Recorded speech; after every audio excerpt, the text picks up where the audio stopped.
Kasih karunia dan damai sejahtera dari Tuhan Allah Bapa kita dan dari anaknya Tuhan Yesus Kristus menyertai kamu. Amin. Shalom, selamat pagi saudaraku. Dengarkanlah firman Tuhan yang meneguhkan kita melakukan tugas-tugas tanggung jawab hari ini yang tertulis dalam Kisah Para Rasul pasal 18 ayat 9. Demikianlah firman Tuhan.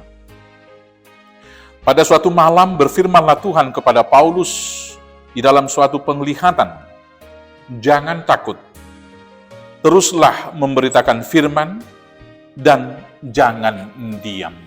Demikianlah firman Tuhan. Saudaraku yang terkasih dalam Yesus Kristus, jalan kebenaran tidak selalu berjalan lurus dan mulus. Ada kalanya dia harus menempuh jalan yang berliku dan bahkan tidak jarang menghadapi jalan-jalan yang buntu. Tetapi sepanjang apapun jalannya kebenaran itu yang harus dilalui, walau berliku dan kadang-kadang menghadapi tembok yang membuat jalan kebenaran itu buntu, jalan kebenaran itu tidak pernah berhenti. Dia mengalir terus berjalan seperti air, dan pada akhirnya kebenaran itu akan menemukan jalan kemenangan. Demikianlah kebenaran itu. Demikianlah kiranya penginjilan itu tidak selalu berjalan mulus. Seperti yang dihadapi oleh Rasul Paulus, dia harus menghadapi berbagai tantangan. Dia harus diperhadapkan dengan berbagai-bagai hambatan. Ada orang yang bahkan berencana untuk membunuh dia.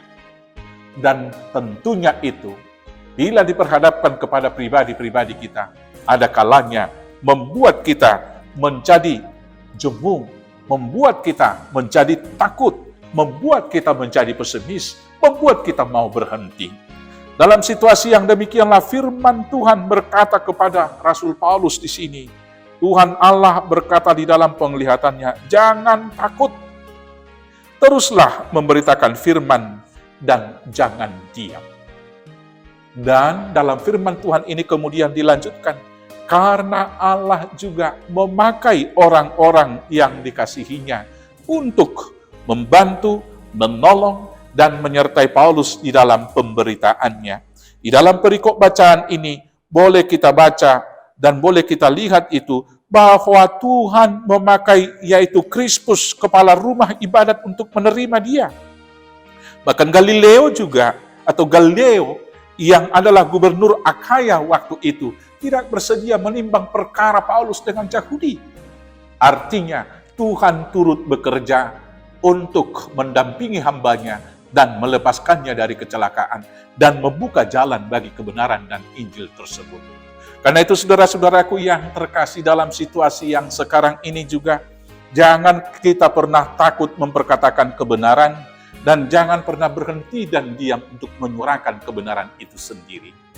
Boleh banyak hal yang kita takutkan, mungkin menyangkut posisi kita, jabatan kita, bahkan nyawa kita sendiri. Tapi hari ini firman Tuhan mau menjamin kita, jangan takut dan jangan pernah berhenti.